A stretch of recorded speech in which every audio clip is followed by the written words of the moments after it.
Hello, Professor. How you doing, buddy? What's going on, man? For everybody who doesn't know, this is Professor Enrique. Man, last name, Villegas. Nope. How do you say your last name, Professor? Make the L silent. Try it again. Villegas. Almost. Villegas. Viegas. Villegas. Enrique Villegas. It's okay. How are Everybody you gets it doing? wrong anyways, right? How are you doing, Professor? Good, man. Good. Good, Just man. uh just trying to stay alive, man. Trying to survive and do good things right now and keep myself busy. Yes, sir. Well, if you don't mind, Professor, why don't you kind of give yourself, introduce yourself to everybody and explain, who you are and what you're doing and what do you do? Yeah, definitely. I'm actually obviously co-owner of Gracie Barra Tucson and Gracie Barra Oro Valley, and second degree black belt professor for both schools. And obviously at the moment we're actually trying to provide as much contact as we can, contact as we can for both schools. For the students to stay active and continue doing some type of jiu-jitsu at the moment. But yep, that's it. Awesome, Professor, man. Yeah. And I can't even imagine, what it's like to actually, run one school, but man, you run two schools. What's that like? Yeah, man, it's definitely challenging for sure. Which is something that I actually, you know, I enjoy as well as far as the challenge goes. But it's definitely a challenging thing. But but it could be, some days can be difficult, and some days, obviously most of the days actually are great.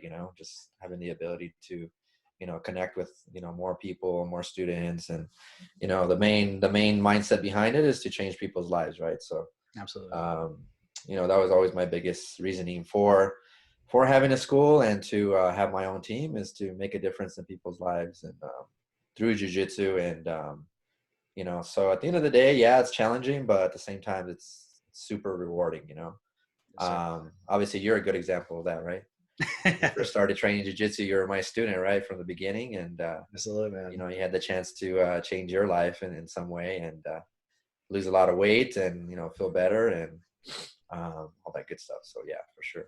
And I'm so going to get into lots and lots of good stuff that you actually gave me that I've used.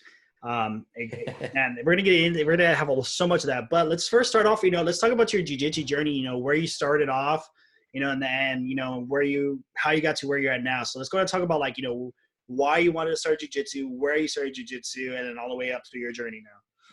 Yeah, definitely, man.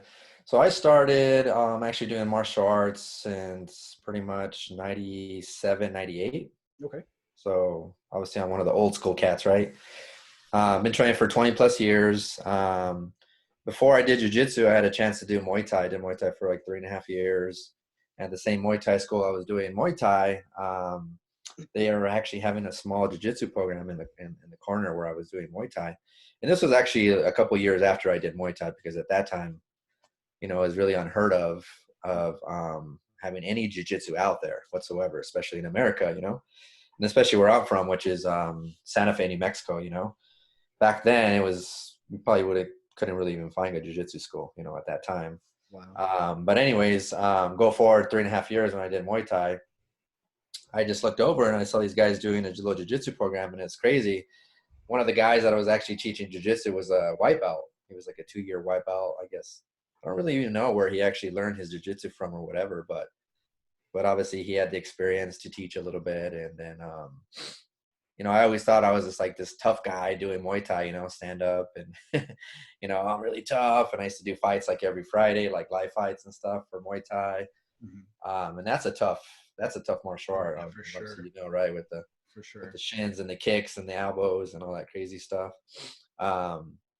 And I would start to mess with the jiu-jitsu guys, thinking I was this tough guy, and I could probably take these guys, take their heads off and kick them and do a roundhouse kick and all this stuff. And of course I started messing with and becoming friends with them. And every time I would mess with them, they would actually take me to the ground, and I would just be like a fish out of water, get tapped out in like 30 seconds and just become very frustrated. And at that time I was like, hey, I got to start doing jiu-jitsu, because you know what I mean, it's so effective in that way. I mean, obviously you can get a punch or a kick in there and probably knock somebody out, but Yeah. for whatever reason, I just had a hard time doing anything with these guys, you know? And we wouldn't get to the point where I would have him actually put gloves on and stuff. And I would put gloves and be like, okay, let's start from standing. And, you know, let's, you know, see what happens. And sure enough, they would just take me to the ground and freaking submit me really quick, you know? And then at that point, I just started doing jiu-jitsu. And the crazy thing is I completely stopped doing Muay Thai at that point. So I haven't done Muay Thai in like 20 years, which is crazy to think, because at that point, at that time, I actually loved Muay Thai just as much, you know, but I really saw the effectiveness of jiu-jitsu and how effective it was, and, you know, the technique and the leverage and just the mindset behind it. And again, I stopped doing it. And then at that point, when that happened, I was probably like 18, 19 years old. And then at the time, you know, there wasn't really any like real true good jiu-jitsu in my hometown. So I was like, okay, you know, who's the best guy out there? Where can I go train? And, you know, where is it going to be? And I was young. So at the time, Yeah. I could just go and move or whatever. So of course, you know, that's where Rickson's name kept coming up, Rickson Gracie. And so I looked him up to see where he was at. He was at the time he was in Pacific Palisades, which is in, you know, California. It's a very expensive little town. But when I moved up to Northridge, and then I would drive down to Pacific Palisades to go train with him. And I trained with him for almost 4.5 years. Oh, wow. At the time. And then the reason that I left was because he actually, I mean, I'm sure you heard about the story, but his son had passed away. Yeah. And he was having some stuff going on in Brazil and stuff like that. So he moved to Brazil. And so at that time I was like, damn, he left, and, you know, he's my professor. So what am I going to do then? You know? So then I moved back to New Mexico. And that's where I got the connection with Alberto and Tussa and those guys. And then I was with them for another, you know, 8-9 years. And that's when I got my black belt, you know, with Roberto Alencar, just my current professor. But that's kind of my journey from start to, you know, start from to right now, for sure. Man, those are some big names. I mean, I don't think it could get any bigger than, I mean, Professor Tussa, Professor Alberto Crane, you know, which, yeah, both of them, they're great guys, just high level, but I don't think it get higher than you know, Master Rickson, unless you sparred with his father or Master Carl. But yeah, man, for sure, man. Straight from the roots, right? Absolutely. What are some big things you took away from training under Master Rickson?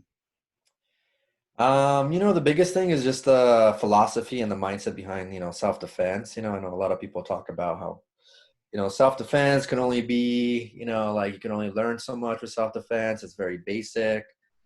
But he had the mindset to where he can break a most basic detail down into like 10 to 15 things more, you know, to make it even more effective in whatever way it was, you know.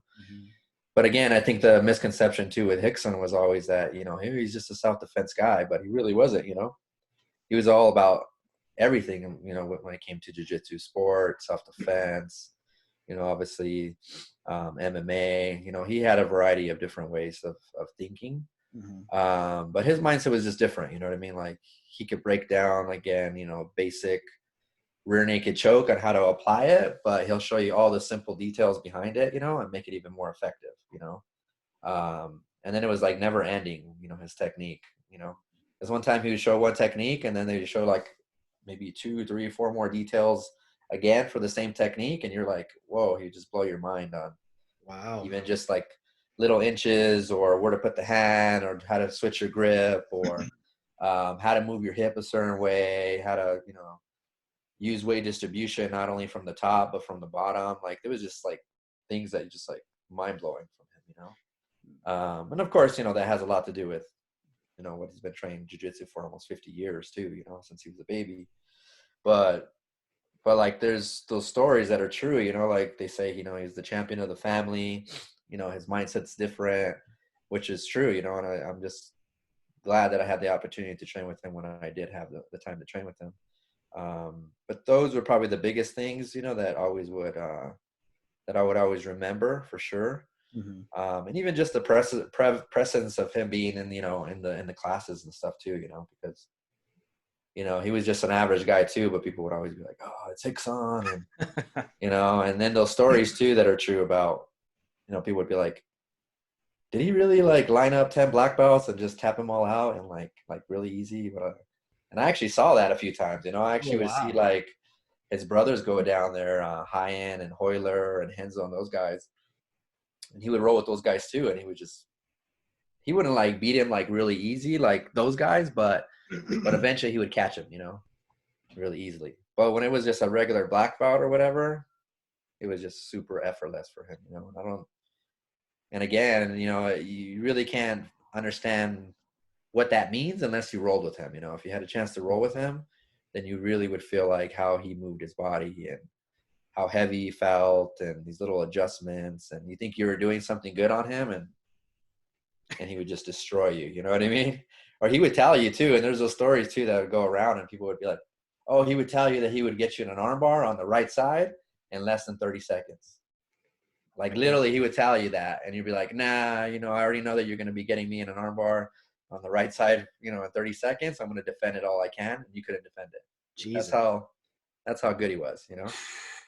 Man. It's how would he, you know, how is he during the class? Like as the instructor, is he very hands-on? Is he steps back? Like what's like a normal class with him like? Yeah, he was, you know, like a typical instructor. You know, he was hands-on. He was very detailed, very good instruction. One thing that I always remember about him too is like he would have messed around when it came to class, man. Like he would show you the technique like once or twice or whatever. And then, or like if you were messing around in the corner or you weren't doing something properly, he would like not scream at you, but he would be like, he'd come up to you, be like, come on guys, let's get it right. Or let's do it. Or like he was very stern too, in a way, you know, but he would also, you know, make things fun a little bit. And, you know, especially at the end, like when he was rolling with everybody, he was very laid back. But he had his ways, you know, he's very detailed instructor, very focused, you know, like a lot of people like talk about how he's very, like if you look at him, he looks like very, like he's mad all the time, you know, kind of thing. Like, Yeah. you know, which is kind of true, I think, when it comes to jiu-jitsu, because he like took it so serious, you know, because this is everything that he ever did in his life, you know. So so the focus was definitely there, but I think that's another misconception is, you know, he was really not really that mean. He just had a strong passion behind what he was doing, you know, and so people took it the wrong way sometimes. And then he was he's a very private guy, you know, so people always say like, oh, he doesn't open up and he doesn't say this or he doesn't do that. But that's just the way he was, you know. But you would see a little bit of both, you know, focus and, you know, seriousness. But then, you know, at the end, he would be pretty laid back guy, you know. That's awesome. And now one of the things I admired so much about, you know, when I was training with you as one of your students was that you had the Vale Tudo class. Yeah. Is that something you got from him or was it that you got for the Gracie Barra? Yeah, I think more of that background comes from Rickson, you know, because we would do things like that. I would probably say we did like 70% self-defense style type of Vale Tudo style type of punching and defending, you know, kicks and punching and, you know, anything that you can do to survive for jiu-jitsu, because that's what jiu-jitsu is about, right? It's surviving any type of fight or altercation. But mostly, yeah, most of my background came from that side of it with Rickson. You know, through the Gracie Barra side, we didn't really do a lot with like, you know, back in New Mexico stuff when it came to, you know, dealing with striking and dealing with kicking and dealing with, you know what I mean? You've taken my classes before when we used to like put the gloves on and we're just like, hey guys, just put the gloves on and let's punch each other and then see if we can defend ourselves in the guard or whatever, you know? But I got a lot of that from the Rickson side for sure, you know? Man, and it's so crazy to think about, you know, how Rickson, you know, gave you that, and then you gave us Vale Tudo. And I'm not sure if you know this, but man, I kind of had a so-called, not so much of a Gracie challenge up here in the Valley, but I had I had an episode where, man, long story short, I just got done teaching a class, and a guy who was there, who obviously, you know, who wasn't a student, but afterwards, you know, he went and told a brown belt, you know, and I was just a purple at the time. It was like, hey, he wants to challenge the instructor to, you know, to a fight. Yeah. And I was like, oh man, like, and I was like, Gracie Challenge, like who does these? Like I've heard of them, Back in the 90s. yeah, like I've heard of Gracie Challenges. I was like, oh my god, like really, like Gracie Challenges, and and the guy's like, yeah, he's like, I'm a boxer, I know how to box, you know, and some again, long story short, we end up going on the mat, of course with permission, but we go on the mat, and man, it just Valley Tudo, from what you taught me, from the self-defense part, it came like, like naturally, Yeah. automatically, soon as, and I explained the rules to him. I was like, hey man, as soon as we smack and as soon as we bump, as soon as that bump ends, like it's on. And I told him, I was like, hey, this is going to stop either when me or you tap, or one of us goes unconscious or whatever. I was like, but once it's on, it's on. And he said, agreed. So once we bumped, man, automatically hands up, kind of like hoist Gracie back in the old first one. Like that's, like that. Manage distance. Exactly. And man, it happened so fast, but I thought he was going to like hit me, but somehow I kind of ended up in a sprawl position. And within like seconds, got a guillotine, and, and I didn't want to be not merciful. So just a little bit. And man, he went to go start hitting again. And that's when I went like straight high elbow and tap, tap, tap, tap, tap. I'm like, okay, you okay? You okay? And he's like, yeah, yeah, yeah. And the same thing like all the other Gracie challenges. Man, that was lucky. Let's go again. Ah. And I was like, oh my God, okay, let's go. And by this time, like nobody's on mats. Everybody's just watching. And we engage again. And it was a little distance. And I just remember I was like, you know what? Let me just try to pull guard. Let me challenge myself. And when I pull guard, somehow we just went to the flip, the sweep, and I'm on top. And man, from your classes, I'm sure your students know about your invisible jiu-jitsu that you taught. Just with that, the hip pressure, tap, tap, tap, tap, tap. I'm like, oh, okay, you okay, you okay? Yeah, yeah, yeah, just a lot of pressure. And man, with that episode, and then another episode where I was at Gracie Barra Tucson for your Sunday open mats, we have tons of schools coming in. I was just a blue belt, and I went against a brown belt, and I'll tell you his name later. We were sparring, and somehow we ended up in a position where I was just trying to hold on for dear life. And I had him in a headlock, just a regular school headlock. And anybody who's done jiu-jitsu, especially us Gracie Barra, knows how easy it is to get out of the headlock. A school headlock. It's so easy. So as soon as I grabbed him, I just rolled my eyes like, oh my God, like I just made the biggest mistake. Professor, no idea. He's not a Gracie Barra guy. No idea how to get out of the headlock. He was flopping and going like this. And I was like, man, I'm so thankful, with your background and then with Gracie Barra's curriculum is that we teach us self-defense, because it really, really, really isn't handy. Because a lot of times people underappreciate, this jiu-jitsu that we have, especially with the self-defense, is because yes, thank God we don't necessarily, have to fight every day like it was back in the old days. But man, it's there when we need it. So thank you. Yeah, for sure. Yeah, and I think the biggest difference between like Rickson's self-defense and Gracie Barra's self-defense has always been like being able to use it in a standpoint where you're actually really kicking and punching. You know what I mean? Like, because on the Gracie Barra side, it's awesome because you still get a chance to learn, the basic self-defense and like the 32 techniques and through the entire curriculum. But I think where it's a little bit misunderstood, and not that it's bad or anything like that, but I think you have to implement like a little bit of punching and kicking within the self-defense. Does that make sense? 100%. Like, like I told you before, like when we used to do it, it'd be like, hey, get the gloves on, guys. Like you're going to start punching right away from the beginning. If, go to the guard, I want you guys to really start physically punching, and then start to defend. Yeah.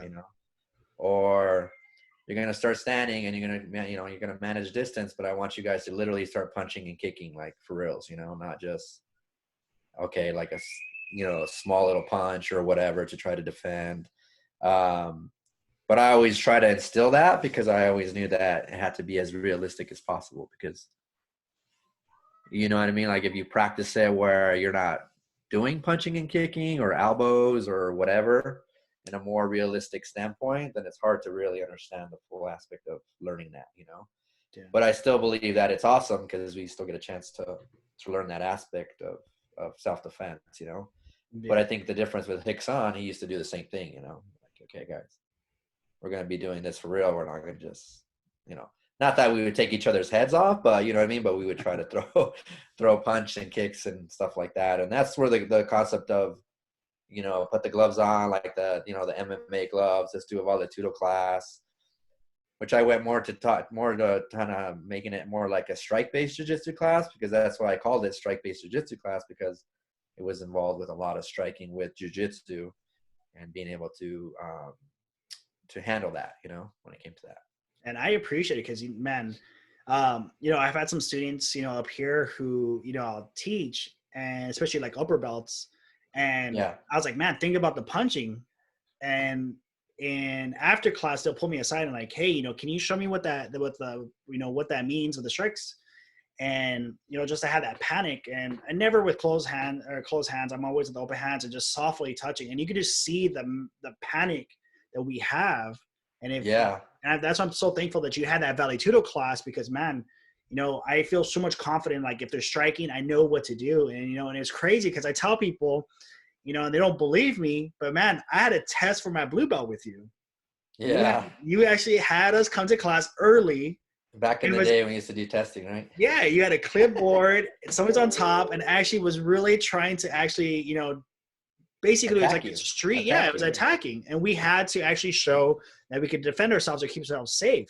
And man, and that was such a unique tool. And I'm glad, you know, I don't know if that's old school or the old school mentality, but man. No, I think it just kind of like faded away a little bit. But I think it's good to do it, you know what I mean? But I think it just kind of faded away through the years and stuff like that. But because it came to the point too where I always felt like if you were on the mat and you were doing like a strike-based jiu-jitsu class or a Vale class, or you were making that effort, that you were being tested anyways, you know what I mean, at that point. So I never really felt to a certain point to be like, do a legitimate test, you know? At the beginning I had that mindset because I had come straight from, you know, the Rickson mindset. And, you know, again, that's how he used to test us too, you know? So I got a lot of that concept from him. But through the years, when I started to teach more and more and more, you just realize that you're being tested every day on the mat, you know? Yeah. And, you know, if some schools don't do it, that's okay too. But that's just one of the biggest mindsets that I got from Rickson, just to make it as realistic as possible, you know? So when you left Rickson's, were you a blue belt, a purple belt? Yeah, I was almost a purple at the time because I had a chance to test with him at blue. And then I went to train with Alberto Crane, and Alberto was actually the one that gave me my purple belt. Oh, really? And it was right before I had just moved back. It was like maybe 5 months into my training. And at the time, actually, Alberto Crane would actually do testing too. Oh, really? His testing was no joke too, man. It would be like 2-3 hour testing, you know, and he would put you through like the gauntlet and have everybody like roll with you. And he would do specific technique testing. He wouldn't do anything like the full self-defense or Vale style type of testing, even though he was an MMA guy too, but he would do testing, you know? Yeah. I just remember doing that and then passing that and then getting my purple. And then at that point, that's when I got my brown and black from Tussa. And this was all in Albuquerque or Santa Fe? Albuquerque, because I was in Santa Fe for a little bit of time, for like 5 months. And then Alberto opened up the school in Albuquerque, and then I moved to Albuquerque because of my job. Okay. And then I started training with him, and then he only had the school for like another maybe 8 months, 9 months. And then he sold the school to Roberto and Don. So they're the owners now. And then that's how they did it. Like they officially changed it over to a Gracie Barra school. So, man, your lineage of Gracie of jiu-jitsu, man, is like top notch. I mean, you had Rickson, Alberto Crane, who was one of the like elite Americans to dominate the jiu-jitsu scene. I think he even went to Brazil and the tournaments and dominated down there. Yeah, his professor was Draculino, so he would always go back and forth to Brazil to train. And then he's like the pioneer of starting jiu-jitsu in New Mexico. He was the very first one that ever started down there, like an official school. And then that's when he moved to California after a while. But I tell people all the time that I learned my crucifix stuff from him, you know, because he was freaking the man when it came to crucifix. If you see his fights and his jiu-jitsu matches and stuff, he was a freaking monster when it came to that. Man. And that's why I was always really, really good with crucifix, is because of him, you know. And then on top of that, you had Professor Tussa, you know, Roberto Alencar. What was it like training with him? Because, man, I can't even count how many tournaments or world champions Professor Tussa has. What was that training with him? Yeah, it was awesome, man. I mean, he's, you know, definitely one of my mentors, you know, to this day, obviously, because he's still my, obviously my professor at the moment. But he's just amazing, you know, not just a jiu-jitsu guy, but as a person too, you know. Like, he does a lot for the jiu-jitsu community, does a lot for his students, and you know, I look up to him a lot. And you know, he's you know, obviously he's multi-world champion when it comes to no-gi and the gi, and you know, even just his work ethic, and again what he does to, you know, for jiu-jitsu, and it's awesome, man. And then of course I had the chance to train with Barata at the time too, because when I went to the officials, when it got transferred over to the official Gracie Barra school, at the time Barata was a brown belt at that time. So, you know, he was actually considered one of my mentors too, just because he, for the next 8-9 years after that, I had a chance to learn from him as well. So I had an awesome lineage when it came to Barata and Tussa. You know, obviously Tussa was more the leader of the entire program. But yeah, that's, you know, and he gave me a lot of opportunities too, you know, especially with, you know, opening up my school and helping me with that mindset, and that path. And, you know, I've always been thankful for that too, you know, for him to help me where I'm at today too. That's so awesome. So after Albuquerque, you know, obviously you're in Tucson now. So what made you decide to actually come to Tucson and open up a school? The biggest reason, I was just like, you know, I got my black belt and stuff, and then I was like, well, I'm going to go see, like, I just want to look and see where there's not actually a Gracie Barra school. And of course, you know, Arizona being so close to New Mexico, I looked over there, because I was actually thinking of like Las Vegas. I even thought about like San Francisco. And then I was like, okay, well, let me look at Arizona. And I don't know why I chose Tucson specifically, but I think the biggest reason is I just didn't really want to be, I didn't really want to be in the Phoenix area, you know. That's not that it's a bad thing or anything like that, but I think it was just because at the time it was such a big city. Everybody here in the valley's like, what? And then not only that too, is like super hot over there, you know, like even hotter than Tucson. Well, you know that from being at both locations, you know. Yes. And then I was like, oh well, Tucson doesn't have, you know, any Gracie Barras there. There's actually not even one in the entire state. I think the only one that was like kind of somewhat a Gracie Barra school was the Flagstaff guys, you know, but I don't even think they were like Max. Shout out to Max. Yeah, for sure. But then that's where it came, you know, like, and then I came and I visited Tucson, and I was like, wow, this place actually reminds me of Albuquerque in a way, you know. It's like not too big, not too small, you know. You have the mountains, then you have the city, and then it's kind of, you know, spread out. They still have the desert. So I was like, oh, let me check it out over there. And then what really like sold me into it was the cost of living, you know. I was like, shit, it's freaking cheap to live in Tucson. So like, this actually might work out, you know, because when I was going to choose San Francisco, I was like, holy shit, the rent and stuff over there. I was like, nah, I don't think so. Yeah. You know, or Vegas, you know, was another place, was like super, super hot too. Just like, you know, bigger. And then the whole, like, you know, casino life and the party life and all that stuff. I was like, no, I don't think that's going to be Had to keep you away from the blackjacks, huh? Yeah, exactly. So, but that was my mindset behind Tucson, and it just ended up working out, and, you know, opened up the first school. Man, well, you were there back in the day, the dungeon, the Speedway location. And then, you know, moving forward 7 years, you know, we have, you know, between both schools, we have over 300 students, you know, so. Yeah, it's funny because like when I was there in Tucson, you know, like there were some of us who they were considered the old school guys coming from what you call the dungeon. Yeah. Man, and I've always used, you know, you as an example for a lot of people who talk about having opened up their own school, because I mean, to me, you know, it seems like you did it right, because you found a nice location with a lot of traffic, and it wasn't a huge place, but it was just enough. And man, it was just about jiu-jitsu, and you build up your students. You know, so if you could kind of dive into that, you know, what was going through your mind, you know, of trying to find a location, you know, and how did you find it? You know, what went through all your mind of finding that location and, you know, getting the students and everything like that? Yeah, definitely. It was, looking back, it was definitely interesting because at the time, this was back in 2013, like GB North America and, the support behind GB, like it was there, Mm. but it was not like the way it is now. You know what I mean? Now it's like amazing, like the support and the guidance and the people behind it. And, even from like the documents and anything that you can learn on how to open up a school is like probably 10 to 15 times better now than it was in 2013, Mhm. you know? So even just thinking about that, it was scary, you know what I mean? Because I didn't like, yeah, I had a little bit of guidance and I had some mentorship on what to do a little bit. And, Tussa would give me some tips, Alberto would give me some tips, and, would kind of see how they would do things and like how they were running their schools. And then we had a couple other black belts that did the same thing, one in Colorado, Brian Waltz, and then one in El Paso, Jeff Vigil. Those guys actually opened up their schools right before, a little bit after I did mine, so I got some guidance through those guys. And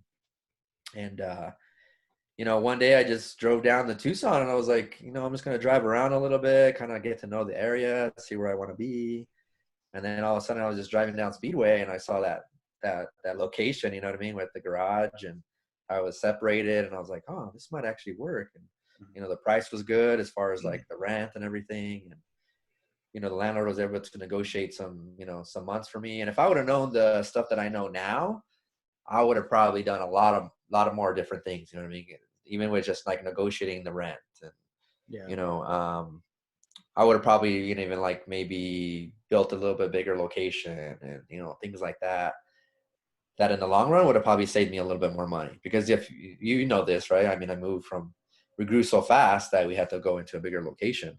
Yeah. But at the end of the day, that costed a lot more money having to do that, because, Mm.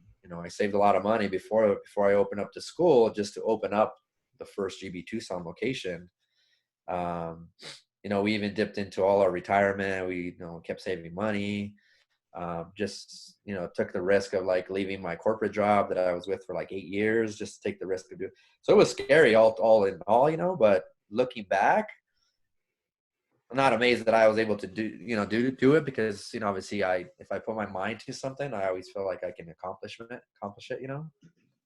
But if I would have not had the tools that a lot of the, GB schools have now, I would have probably, not that it would have been better, but I think I wouldn't have been as scared or as taken as much of a risk. I've been like, I don't know what to expect. I don't know what's going to happen. And I remember right before I opened up the school, or I was going to move to Tucson, a lot of people were telling me, oh no, don't go to Tucson, man. It's already flooded with a bunch of schools. There's already like, a strong student base over there. Like people were trying to like, just like kind of be negative about it, and I'm like, well, I guess I'm going to have to take that risk and just do it, and see what happens, so and one of the biggest things behind the whole um, mindset going down there too was I want to have a little bit nicer school. You know what I mean? I want things a little bit nicer and a little bit more clean and a little bit. And again, not to downgrade any of the schools in Tucson, but I think at the time it just wasn't as important to a lot of the schools in terms of like the look of the school, or like a lot of people still had like those puzzle mats and the older mats and all that stuff. So I figured like, hey, let me open up my school, be a little bit different, be a little bit more clean and nicer and things like that, and then just kind of try to separate myself that way. And to this day, I still have that mindset. You know that, right? Like I'm always trying to make things better. I'm always trying to remodel. I'm always trying to make things more beautiful. Always trying to improve, and it's it's worked. And it's paid off definitely through the years. Yeah, man, that's one thing I love about Gracie Barra. A lot of schools get jealous. I mean, it's no secret. A lot of schools, are really, really jealous, of Gracie Barra, and it's, man, you can't blame it. You got high level instructors, like yourself, and you got a beautiful facility like both of your schools, and and you keep them clean. I mean, there's really, you come to Gracie Barra and you get the top of the line everywhere you go, man. And one thing for sure that I hear so much things like, I'm in different meetings all the time, and your Gracie Barra Oro Valley School comes up and how beautiful it is, the facility and the mountain range. And if anybody hasn't gone to Gracie Barra Oro Valley, you have to make this trip. It's so beautiful. And man, I could go. Let's just dive into that because first, let's talk about Professor Enrique's elevated mats. Man, how did the elevated mats come about? You know what? The biggest idea that came from that was Cron School. Okay. Obviously, having the connection with Rickson, I would still go down there a little bit. Like I went probably down there, you know that I went down there a few times to train with Rickson during the day. This was like when I had this school, and I got the biggest idea from Cron School because he had the elevated mats. But it was crazy because at the time when I told him, I was like, "Hey, how do you guys do these?" And it's like, "Oh, there's just tires under there, and then you have to frame." You know, for whatever reason, they wouldn't tell you how to do it. You know what I mean? I don't know why. Like they wanted to keep it like a secret for whatever reason. You're a fisherman. It's the same thing. If we have a good fishing hole, we don't tell nobody about our fishing hole. You got to sell the blueprint, right? But anyways, that's how that came about. You know what I mean? That's where the idea came from. And I always thought it just looked cool. Like, you know, it was different. And again, having that mindset of what can I do to separate myself from everybody else? You know, like what can I do? Not necessarily do better, but how can I separate myself in that way? You know what I mean?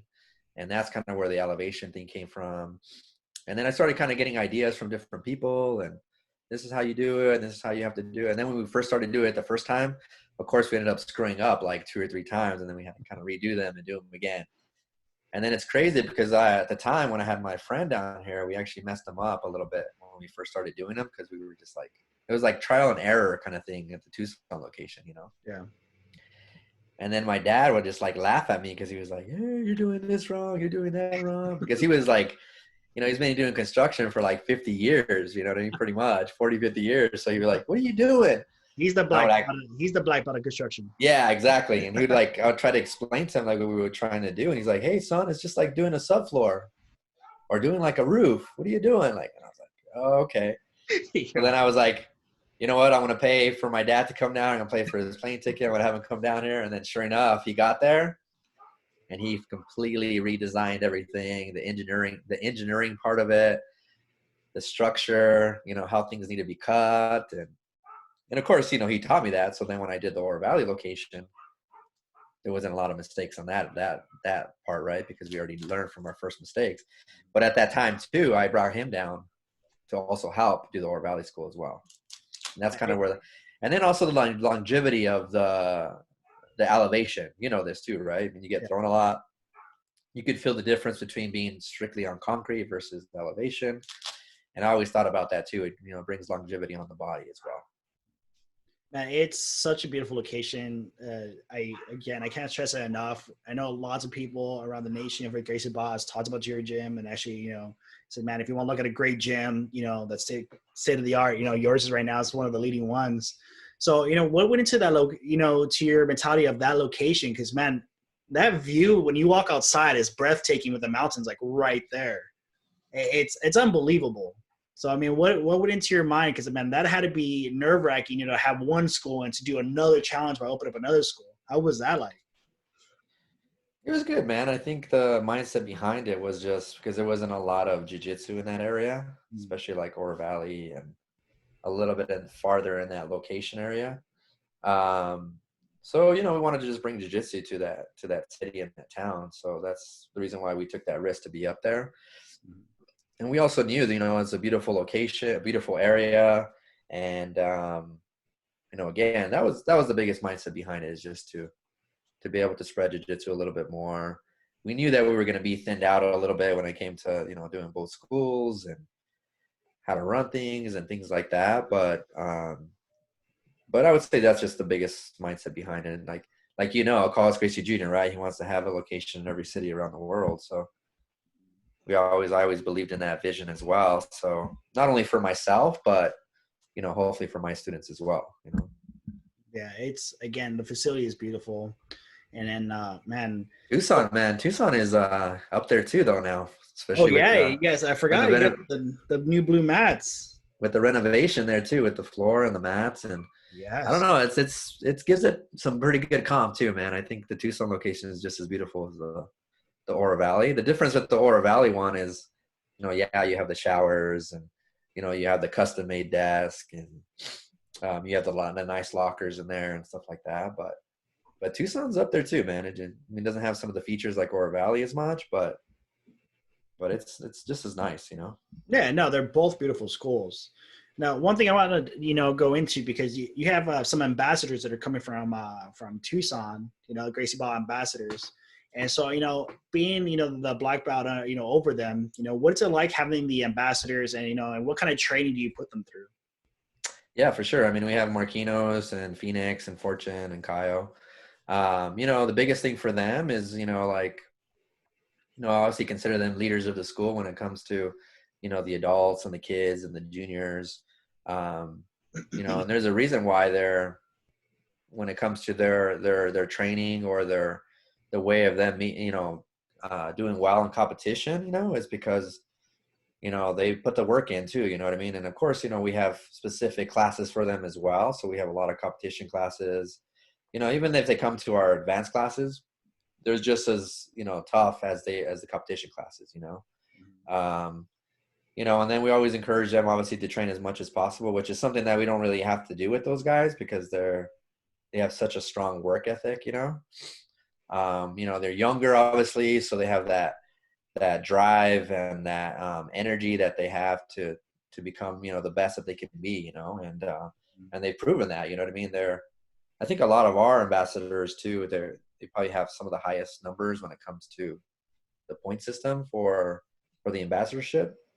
And I think for the majority of them, this has already been like their third or fourth time that they've been ambassadors, so every time the ambassadorship comes up, they always get chosen to be part of the ambassador, which is awesome too, because it shows a reflection of our school as well, yeah, what we're doing there and the work that we're putting in and the effort and, the mindset behind the classes and things like that. And obviously being part of Gracie Barra is a big part of it as well, because they give us the blueprint and the mindset and the guidance too. So, happy that we have that as well, but at the end of the day, when it comes to them, like I said, I think their drive and their work ethic and their mentality of wanting to be the best, I think that's why they're at the position where they're at, where they get the chance to be an ambassador, Can't take that away from them for sure, For sure. And so I'm pretty sure, from the students that you have,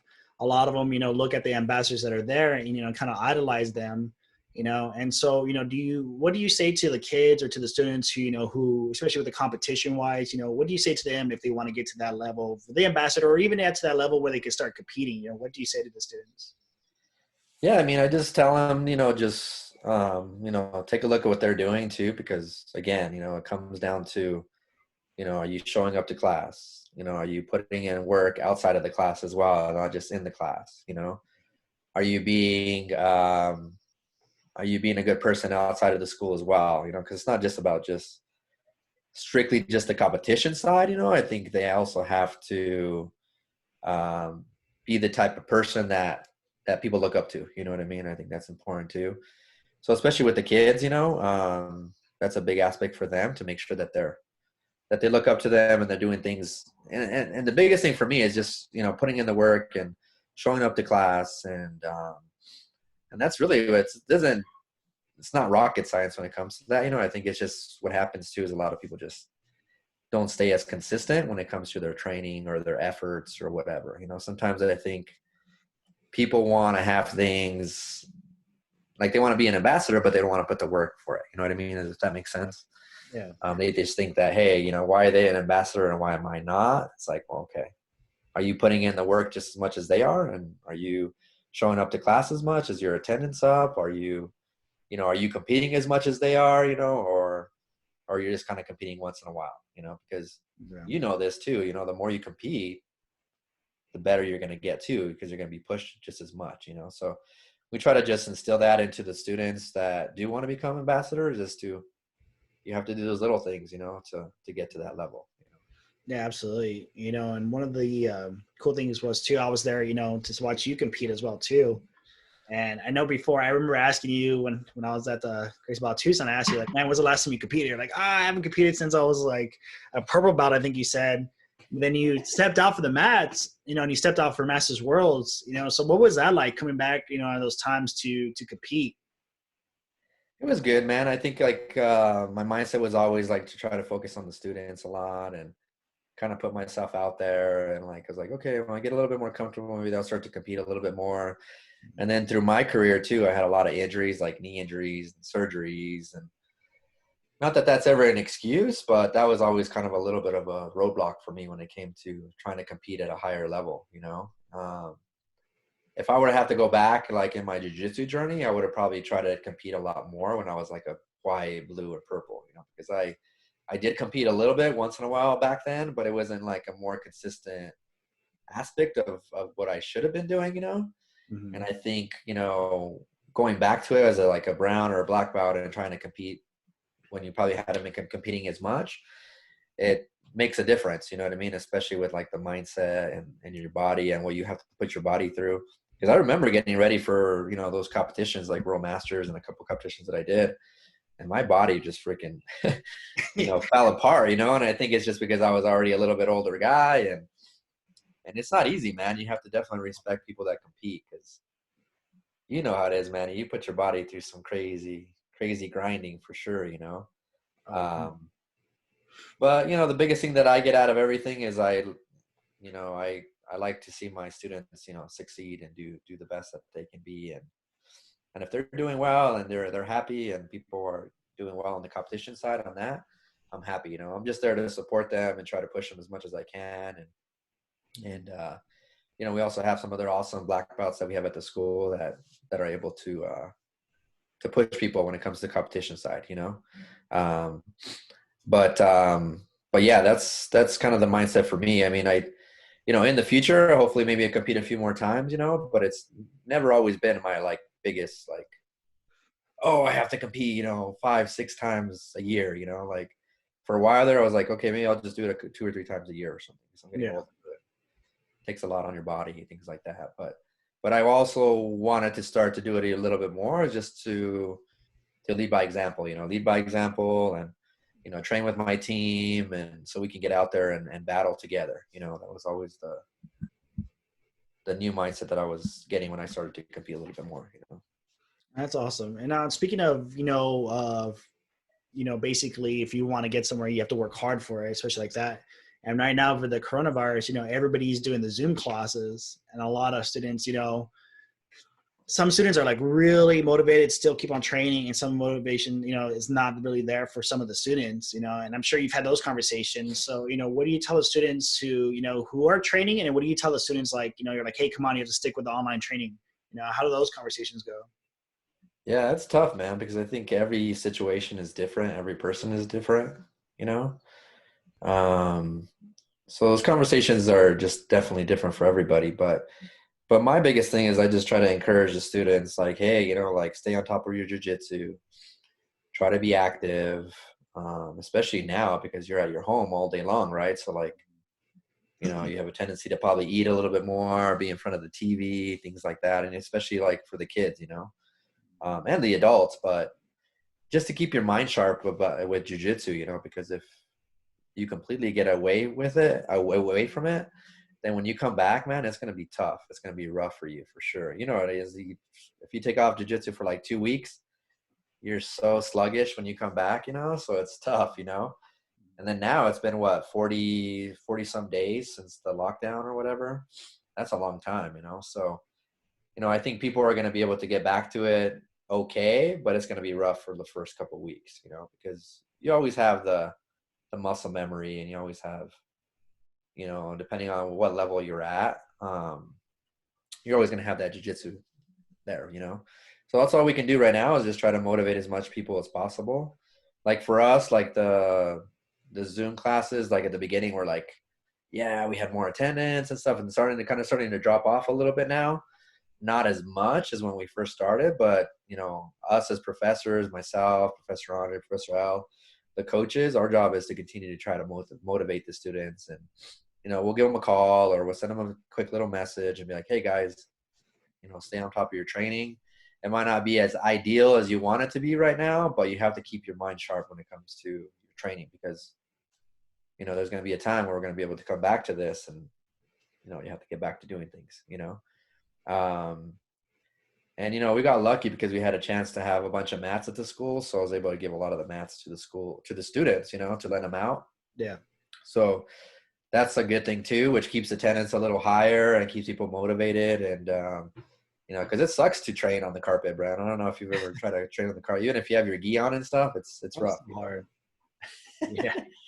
So, but that's it, man. Just try to keep people motivated, keep things positive, and that's all we can do. You know what I mean? You can't. There's a lot of things that we can't control right now, so we just have to do the best we can.